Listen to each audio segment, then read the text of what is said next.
የሁለት ግራም ወርቅ በፒያሳ ዋጋው ምን ይመስላል? እንዲሁም ደግሞ ማወቅ ያለባችሁ የገበያው ሚስጥር፣ በተለይ ደግሞ ወርቅ ገዢ ከሆናችሁ እነዚህን ወሳኝ ነጥቦችን ሳትይዙ ወደ ወርቅ መግዣ ቦታ አትውጡ። ፒያሳም ግዙ፣ 4 ኪሎም ግዙ፣ በአዲስ አበባም ግዙ፣ በሌላ ከተማም በውጭም ግዙ። ነገር ግን አሁን የምነግራችሁን ከወርቅ ጋር የተያያዙ መረጃዎች እንዲሁም ደግሞ በተለይ ደግሞ በአዲስ አበባ ለምትኖሩ የ2 ግራም ወርቅ ዋጋ ምን ይመስላል የሚለውን በዚህ ወቅት ያለውን ዋጋ የምነግራችሁ ይሆናል። የ2 ግራምም ሆነ የ3 ግራም የ1 ግራም የማንኛውንም ግራም ወርቅ መግዛት ካሰባችሁ ይህ ቪዲዮ ለእናንተ ነው። ቪዲዮውን ላይክ በማድረግ ጀምሩት። ለቻናሉም አዲስ ከሆናችሁ ቻናሉን ሰብስክራይብ በማድረግ ወደ መረጃው እናልፋለን። ዛሬ ላይ በፒያሳ የ2 ግራም ወርቅ ዋጋ ምን ይመስላል? የገበያው ሚስጥር ምንድን ነው? የወርቅ ገዢዎች ሊያውቁትስ የሚገባ ወሳኝ ነጥብ የምትለን ምንድን ነው? ወርቅ በኪስ አይያዝ በጣት አይገባ በሚባልበት በዚህ ወቅት የልብ ፍላጎትንና የኪስ አቅምን አጣጥሞ መጓዝ እንግዲህ ትልቅ ጥበብ የሆነበት ወቅት ላይ ያለ ነው። በተለይ ለሰርግ፣ ለልደት አጋጣሚዎች አሁን ጊዜም የምርቃትም ጊዜ አለ። በቀላሉ ለቁጠባ የሚሆን የ2 ግራም ወርቅ ጌጥ ለመግዛት አስበው እንግዲህ መንገድ ላይ ወደሚገኘው የፒያሳ ወርቅ ወይም በ4 ኪሎም አለ፣ በአውቶቡስ ተራም አለ፣ በሜክሲኮም አለ፣ በአካባቢው ባሉት ጎራ ብለው የምታውቁ ከሆነ ዋጋው ለምንድን ነው እንደዚህ የሚጫወተው? ለምንድን ነው እንደዚህ አንዴ ከፍ የሚለው አንዴ ዝቅ የሚለውን የተገረማችሁ እየተከታተላችሁ እንደሆነ ተስፋ አደርጋለሁ። ዛሬ ላይስ የ2 ግራም ወርቅ ዋጋ ስንት ይባላል የሚለውን በተለይ ደግሞ በፒያሳ ያለውን የወርቅ አጠቃላይ ሁኔታ የዋጋ መዋዠቅ ምክንያቱስ ምንድን ነው?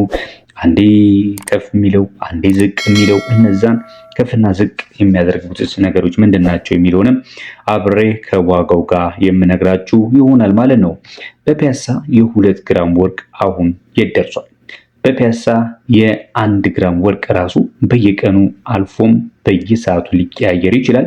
በአሁኑ ወቅት የ2 ግራም ወርቅ ዋጋን እንግዲህ ለማወቅ የሚከተሉትን ነጥቦች ላይ መመስረት ይኖርብናል ማለት ነው።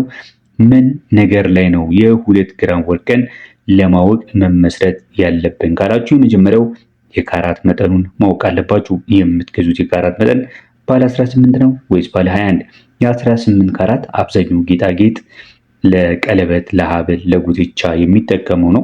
ዋጋው ከአልማዝ 21 ካራት አንጻራዊነት ቅናሽ ያደርገዋል ማለት ነው። 21 እና 24 ካራት ደግሞ ንጹህነታቸው ከፍተኛ ስለሆነ የ1 ግራም ዋጋቸውም ከፍ ይላል። ስለዚህ ሁለትም ሲሆን እንግዲህ ከ18 ካራት ጋር ሲታይ ከፍ ማለቱ ምንም ጥያቄ የለውም። ሌላው ደግሞ ማስተዋል ያለባችሁ ነገር የእጅ ዲዛይኑ ነው። እዚህ ጋር በጣም ጥንቃቄ ማድረግ ይቻላል። ምክንያቱም የእጅ ዲዛይን ላይ ነው መከራከርም የምትችሉት። ዛሬ 2 ግራም ወርቅን ስትገዙ የምትከፍሉት የራሱን የወርቁን የጥሬውን ወርቅ ዋጋ ብቻ ሲሆን የወርቅ ሰሪው የእጁን ስራ ጭምር ነው የምትገዙት ማለት ነው። ስለዚህ ውስብስብ ዲዛይን ያላቸው ጌጣጌጦች የእጃቸው ስራ ከፍ ሊያደርገው ስለሚችል ዋጋው ሊጨምር ይችላል። እኔ ዛሬ የምነግራችሁ መካከለኛ የሆነ ዲዛይን ያለውን የወርቅ ዋጋ ነው ማለት ነው። እዚህ ጋር እንድትይዙልኝ የምፈልገው በአሁኑ ወቅት በፒያሳ የ2 ግራም ወርቅ ከእጅ ስራው ጋር ተደምሮ በ18 ካራት በ23500 ነው በግራም እየተሸጠ የሚገኘው። የምንድን ያልኩት የ18 ካራት ማለት ነው። የ2 ግራሙ ደግሞ በ47000 ብር በመሸጥ ላይ ይገኛል። ምናልባት ዲዛይኑ ላይ ዋጋው ሊለያይ ይችላል። ይሄን ደጋግሜ ልነግራችሁ እፈልጋለሁ እንድታውቁ። ገበያው ከመጣታችሁ በፊት ግን የአንዱን ግራም አወቃችሁ ማለት ምናልባት የእናንተ ግራም ምርጫችሁ 2 ላይሆን ይችላል። ነገር ግን በ1 ግራም መግዛት ትችላላችሁ። በነገርኳችሁ የ2 ግራም መግዛት ትችላላችሁ። በዛም ከፍ አድርጋችሁ መግዛት ትችላላችሁ። ነገር ግን መጠንቀቅ ያለባችሁ ነገር የእጅ ዲዛይኑ ላይ መጠንቀቅ አለባችሁ። በጣም ውስብስብ ዲዛይን ከሆነ ከወደዳችሁት እናንተ ብትወጡበት ዳዝኖት ማተር፣ ግን በጣም ዋጋው ላይ ፎከስ የምታደርጉ ከሆነ ቀነስ የሚለው ነገር ነገም ተነገ ወዲያ ለመሸጥ ብዙም ዋጋ የማይቀንስባችሁ ላይ ብታወጡ አሪፍ ነው እላችኋለሁ። የአንድ ካራትን ዋጋ ነው የምነግራችሁ። በመቀጠል ታዲያ ቪዲዮአችንን እያያችሁ እስካሁን ላይክ ካላደረጋችሁ ላይክ፣ ለቻናላችንም አዲስ ከሆናችሁ ቻናላችንን ሰብስክራይብ በማድረግ ቤተሰብ ትሆኑ ዘንድ በማክበር እጠይቃለሁ። ላይክ ይደረግ እስቲ። ሰብስክራይብ ያላደረጋችሁ እየታየችኝ ነው፣ ሰብስክራይብ አድርጉ። የአንድ ካራትን ከመንገሬ በፊት ለምንድን ነው ዋጋው እንደዚህ አንዴ ይጨምራል አንዴ ይቀንሳል ካላችሁኝ የፒያሳ ወርቅ በራሱ ብቻ የሚወስን አይደለም። ሲያሻው ከፍ የሚል ሲያሻው ዝቅ የሚል ነገር አይደለም። ከጀርባው በጣም በርካታ የሆኑ ኢኮኖሚያዊ ምክንያቶች አሉ። የመጀመሪያው ከዛ መካከል አንደኛው የዓለም አቀፍ የወርቅ ዋጋ ነው።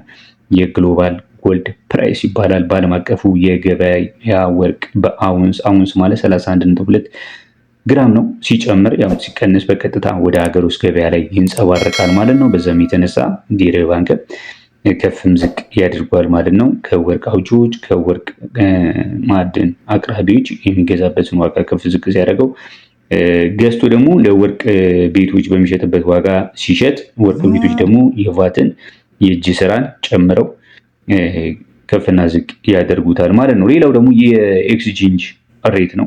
የዶላር እና የብር ምንዛሬ ትልቅ የሆነ ተጽዕኖ እንዳለው መቼም ታውቃላችሁ።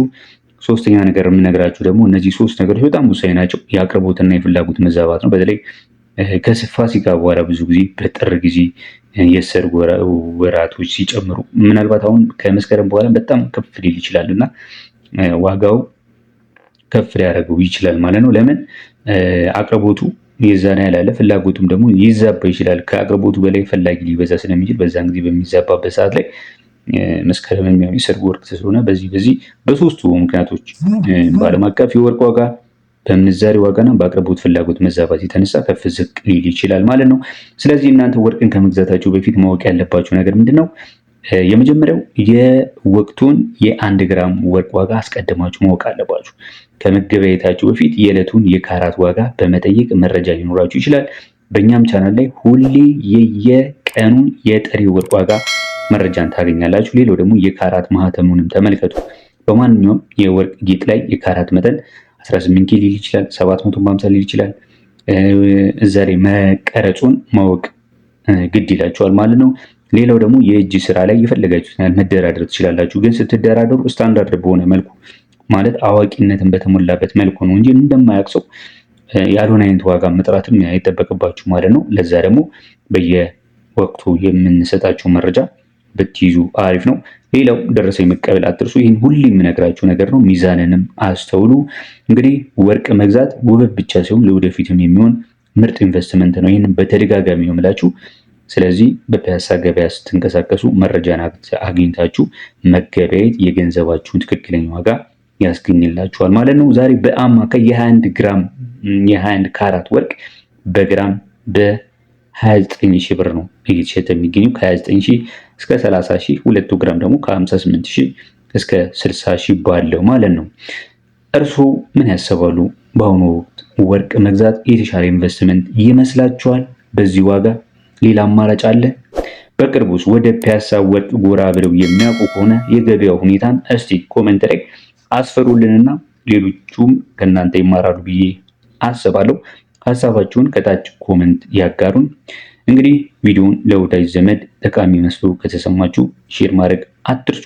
ለዛሬ ያዝንላችሁ መረጃ ይህን ይመስል ነበር። በያላችሁበት መልካም ጊዜ